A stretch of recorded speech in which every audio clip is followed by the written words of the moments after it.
वृंदा जी, आप कैसे देख रहे हैं? और सवाल आपसे ये भी बनता है कि क्या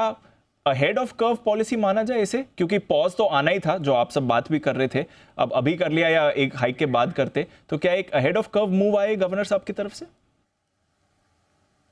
देखिए, गवर्नर साहब ने बिटवीन द लाइंस बहुत कुछ बातें कह डाली हैं और उन्होंने प्रिपेयर किया है मार्केट को कि देखिए एक और रेट हाइक तो आने ही वाला है और मुझे लगता है कि ये शायद अगले पॉलिसी के पहले भी हो सकता है। तो एक रिपो रेट जो इंक्रीज जो रेट साइकिल इंक्रीज करने का है वो अभी तक थमा नहीं है, एक और रेट हाइक हमें एक्सपेक्ट कर सकते हैं। दूसरी बात, ये जो उनके जो एस्टिमेट्स हैं जीडीपी के और इन्फ्लेशन के, दोनों ही बहुत ऑप्टिमिस्टिक हैं। देखिए, आपको याद रहेगा पिछली बार जब शुरू किया था तब 8.2% से शुरू किया था जीडीपी का ग्रोथ और धीरे धीरे घटते घटते अभी हम 7% पर आ गए हैं। वैसे ही ये जो 6.5% का जो नंबर है ये भी धीरे धीरे घटाएंगे और 5.5 के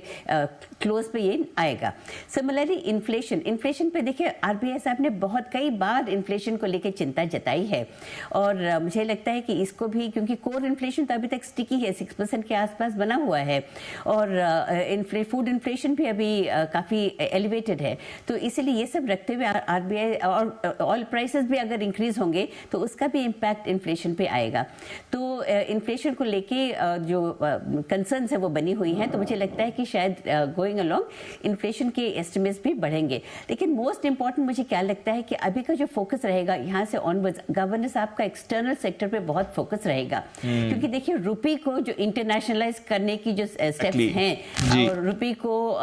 देखिए 18 countries have already accepted rupee trade और अभी ऑनशोर ट्रेड में भी उन्होंने रेजिडेंट्स के लिए जो छूट दी है, तो ये सब धीरे धीरे वो क्या करेंगे, रुपी को इस इंटरनेशनल ट्रेड में सेंटर स्टेज लाने की कोशिश करेंगे और इसके लिए इन्फ्लेशन को कंट्रोल में रखना बहुत ही जरूरी है, बहुत वेरी वेरी क्रिटिकल। तो इसलिए गोइंग फॉरवर्ड इन्फ्लेशन पे देखते रहेंगे और टू मेक श्योर कि रुपी का बिहेवियर कैसे रहता है जी। और मुझे एक और बात ये कहना होगा कि जो अनक्लेम्ड डिपॉजिट्स हैं, देखिए सारे बैंक्स में कई डिपॉजिट जो छोटे छोटे अमाउंट्स है काफ़ी हैं, उसका अमाउंट काफ़ी बड़ा है, तो ये जो अनक्लेम्ड डिपॉजिट्स पड़े हुए हैं तो जो उनके एयर्स हैं या जो लोग शिफ्ट करके चले गए हैं, you know, they can search on the RBI website और उनको पता चल सकता है कि उनके जो अनक्लेम्ड डिपॉजिट्स कहाँ पर हैं, क्योंकि अभी बैंक की मर्जर्स भी हो चुकी हैं तो इसलिए अनक्लेम्ड डिपॉजिट्स कहाँ पड़ी हैं और उससे उनको भी तो कंज्यूमर्स को भी बहुत हेल्प मिलेगा। लेकिन इससे इसमें थोड़ा उनको they'll have to be little careful.